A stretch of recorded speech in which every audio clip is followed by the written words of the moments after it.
Case study में social theories क्या role play करती हैं, हम इसके बारे में जानेंगे इस वीडियो में। तो फर्स्टली हम देखते हैं कि सोशल थ्योरीज होती क्या है, उनका क्या रोल है। तो हमारे पास सोशल थ्योरीज अच्छी कि हम इंटरेक्शन कैसे करते हैं आपस में, हमारे बिलीव जो है, जो हमारा ग्रुप है, जो हमारा मोहल्ला है, जहाँ पर हम रह रहे हैं, हमारा मुल्क पाकिस्तान है, उसका जो है वो एक फंक्शन बना हुआ है। हम जिस मोहल्ले में रहते हैं वहाँ के लोगों के बिहेवियर्स जो है वो मैच करते हैं। फिर अगर शहरी लोग हैं तो उनका बिहेवियर डिफरेंट होता है इन लोगों से जो देहात में रहते हैं, और वो उनके डिमांड्स के मुताबिक, जो उनकी इन्वायरमेंटल डिमांड्स होती हैं उनके मुताबिक डेवलप हुआ होता है। फॉर एग्जांपल अगर हम बात करें कि शहर में रहने वाले लोग, उनके पास फैसिलिटीज हैं और उनको मशीनरी जो है उनकी इंफॉर्मेशन आसानी से मिल जाती है। और जो गांव में रहने वाले लोग हैं उनको नॉलेज देर से पहुंचती है, और वो जब तक उन तक नॉलेज पहुंचती है वो नई चीजों का इस्तेमाल जब तक शुरू करते हैं उससे पहले वो पुरानी चीजों को इस्तेमाल करते हुए जो है वो लाइफ गुजार रहे होते हैं।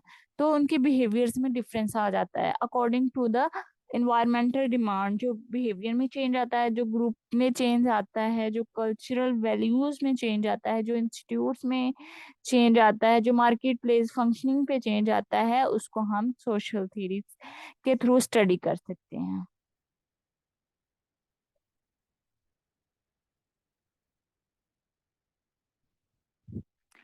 क्योंकि ये हम केस स्टडी रिसर्च के हवाले से पढ़ रहे हैं तो हम इसको बेहतर तौर पर अंडरस्टैंड करेंगे कि इंटरेक्शन पर्सपेक्टिव से हमारी जो सोशल थ्योरी है वो हमें क्या बताती है।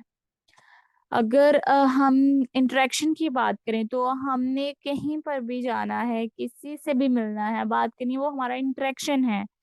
अगर हम क्लास में बैठे हैं, अपना लेक्चर ले रहे हैं, तो वो हमारी कम्युनिकेशन होगी अपनी फेलो के साथ, अपने सब्जेक्ट से रिलेटेड।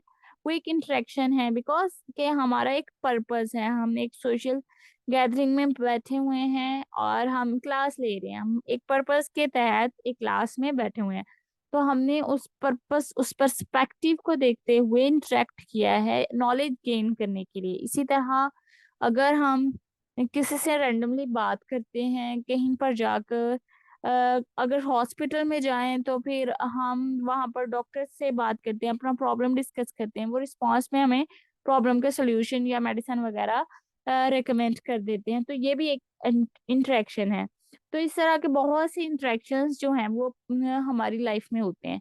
तो लाजमी नहीं है कि इंटरेक्शन के दौरान हमें हमेशा पॉजिटिव फीडबैक मिले, समटाइम नेगेटिव फीडबैक भी मिलता है।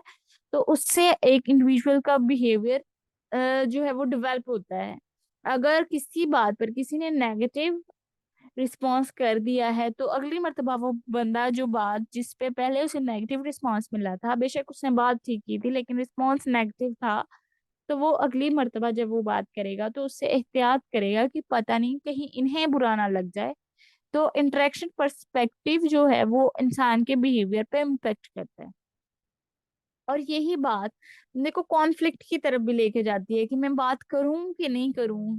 ये होना चाहिए, मेरे हिसाब से तो होना चाहिए, लेकिन अगला बंदा पता नहीं क्या परसीव करे, तो एक कॉन्फ्लिक्ट की कैटेगरी भी आ जाती है इसमें। और हम जब भी सोशली इंटरेक्ट हो रहे होते हैं तो कॉन्फ्लिक्ट में भी होते हैं, कंफ्यूज हो रहे होते हैं, तो अपना पर्सपेक्टिव उनके सामने रखने से। तो फंक्शनलिस्ट पर्सपेक्टिव में हम ये कह देते हैं कि फंक्शन जो है वो रेकमेंडेड डिमांड्स होती हैं उनके हिसाब से एक हम लॉजिकल बात कर देते हैं। मतलब कि कोई खुशी का मौका है तो फिर हम वेल ड्रेस होके तैयार होकर जाते हैं, तो एक अच्छा पर्सपेक्टिव है, इंटरेक्ट करते हैं लोगों से, सोशल गैदरिंग्स पे अटेंड करते हैं। लेकिन अगर कोई हम्म, सोगवार बात है और हम वहां पर जो है वो एक अपने इमोशंस का इजहार करते हैं, हम वहां पे उस वाक़े पे अफसोस का इजहार करते हैं, तो वो जो हमारे फंक्शंस हैं, जो हमारी सोसाइटी की डिमांड्स हैं उसके हिसाब से हम लेकर चलते हैं।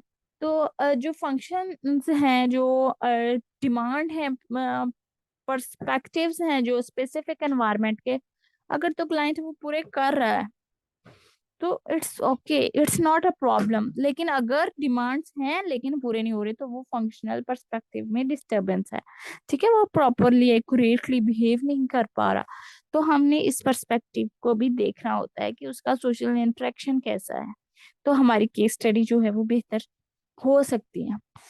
Thank you very much for the time, and hope so कि आपको अंडरस्टैंडिंग हो गई होगी कि जो हमारे पास सोशल लर्निंग की थ्योरी है, उसका रोल एक बहुत ज्यादा रोल है केस स्टडी में, और ये हमारी रिसर्च में बहुत हेल्पफुल है। इससे हम किसी भी इंडिविजुअल के बारे में अच्छी नॉलेज ले सकते हैं। और अगर हम इसको इग्नोर कर देंगे तो फिर हमारे पास उतनी अच्छी नॉलेज नहीं आएगी, और उसके कॉन्फ्लिक्ट्स के बारे में हमें एक्यूरेटली नहीं पता चल सकेगा। Thank you very much for your time.